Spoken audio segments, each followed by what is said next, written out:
waa mar kale iyo barnaamijkeeni talo dhakhtar oo aynu ku soo qaadan doono talooyin caafimaad oo muhiim u ah hooyada uurka leh. haddii aad ka cusub tahay channelka ka mid noqo asxaabta channelka lana wadaag barnaamijyada caafimaad ee aanu soo gelino barta. hooyadu xilliga uurka ay si fiican u daryeesho caafimaadkeedu waxay ku abuurtaa shucuur raaxo ah oo nafsiya, waxaanay horseedaa in ilma caafimaadkiisu fiican yahay ay dhasho. hormadan oo aynu soo turjunay waxaynu ku eegaynaa talooyin muhiima oo ay dhakhaatiirta ku xeeldheer xaaladani sheegeen inay caawiyaan hooyada uurka leh. jimicsiga ay hooyada uurka lihi samaysaa waxa uu ka caawinayaa in isbedelada hormoonadu ku keenayaan ilmaha uurka ku abuurmaya awgeed aanay waxba u dhimin quruxda iyo ishaysashada jidheed ee hooyada. waxa aanu ka dabiibaa xaaladda nafsiga ah ee diiqadu ka mid tahay. waxaa kaloo uu ka ilaaliyaa dhiigkarka iyo xanuuno kale oo hooyadu xaaladan oo kale u nugushahay. waxay dhakhaatiirta takhasuskii caddeeyeen in hooyooyinka jimicsiga jidhka si joogtaa u sameeya ay fursad kuwa aan jimicsan ka weyn u helaan uurqaadista. jimicsiyada muhiimka ah ee hooyadu marka ay umusho kadib ka caawin kara inay dib u soo ceshato miisaankii saxda ahaa waxaa ka mid ah socodka iyo dabaasha. digniin: hooyada uurka lihi waa inay dhakhaatiirta kala tashato siyaabaha ugu habboon ee ay jimicsiga u samayn karto muddada uurka. kiriimada la ysku qurxiyo: wax kasta oo ay hooyadu xilliga uurka wejiga ama jidhka kaleba marsataa waxay u dhowdahay inuu raadayn ku yeesho ilmaha caloosha ku jira. sidaa awgeed waxay dhakhaatiirta caafimaadku ku taliyaan in hooyadu haddii ay ka fursan weydo ay raadsato kiriimada la hubo inaanay caafimaadka hooyada iyo ilmaha midna waxba u dhimayn. cuntada: waxaa hubaal ah in nidaamka cunto uu saameyn caafimaad ku leeyahay awoodda dhalmo ee gabadha. sidaa awgeed hooyada in ay uur qaada doonaysaa ama wakhtiga dhalmadeedu soo dhow yahay waxay dhakhaatiirtu kula taliyaan inay cuntooyinka ay ka midka yihiin kalluunka, khudradaha iyo saliidaha caafimaadka aan dhibaatada ku keenayn.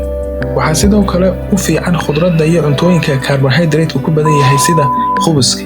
cuntooyinka kale sida asidhada folic acid loo yaqaano ama dawada asiirkan ka samaysan lafteeda ayaa iyaduna kaalin weyn ka qaadata in ilmaha uurka ku jira uu koro koritaan caafimaad qaba, isla markaana xoojiya awoodda dhalmada ee hooyada. dhakhaatiirtu waxay hooyada uurqaadista doonaysa iyo ta wakhtiga umusheedu soo dhow yahay uga digayaan inay cunooyinka ay ka mid yahay hilibka aan sida fiican loo bislayn. waxaa kaloo lagula taliyaa inay ka fogaato maadada kafeeyinta loo yaqaano ama kafeega. tanka muruqyada: hooyada uurka lihi waxay marar badan isku aragtaa guntamid ama isku ururid ku dhaca muruqyada jirkeeda.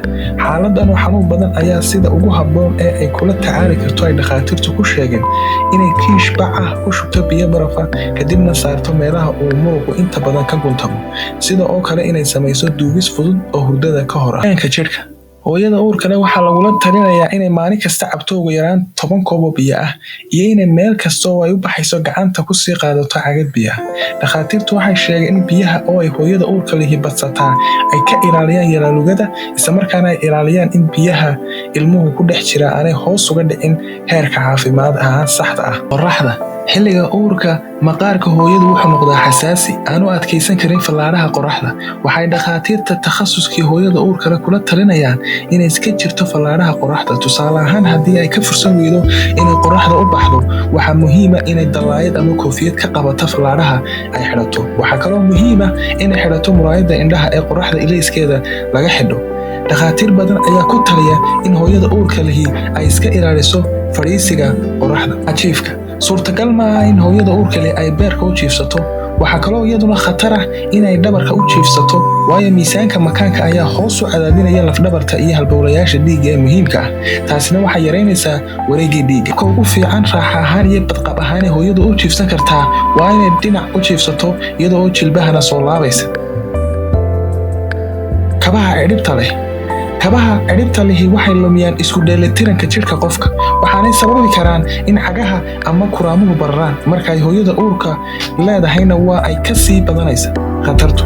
sidaa awgeed waxay dhakhaatiirtu kula talinayaan hooyada uurka leh inay isticmaasho kabaha aan cidhibta lahayn. weliba xilliga uurka waxaa fiican in seeska lambarka qiyaasta kabta ay qaadanaysaa in uu in yar ka weynaado ka ay qaadato marka caadiga ah. qodobka u dambeeya waa kalsoonida nafta. uurku waxa uu marar badan dumarka ku keenaa cabsi nafsadeed iyo inay hooyadu lumiso kalsoonida iyo ammaanka ay dareemayso. waxaa muhiim ah in xaaladan oo kale hooyadu si nafsiya loo caawiyo, gaar ahaan in loo sheego in isbeddelka uu uurku ku keenay jirkeedu aanu ahayn mid foolxumo u soo jiidaya. Waxaa kaloo ay u baahan tahay in la fahansiiyo in caafimaadkeedu uu fiican yahay, dabiicina ay tahay in jir ahaan iyo caafimaad ahaanba ay awood u leedahay u adkaysiga xanuunka foosha. dabiicina ay tahay in jir ahaan iyo caafimaad ahaanba ay awood u leedahay u adkaysiga xanuunka foosha iyo dhalmada. talooyinkeenii koobnaa intaasay ku dhan yahay. aad baad mahadsantihiin.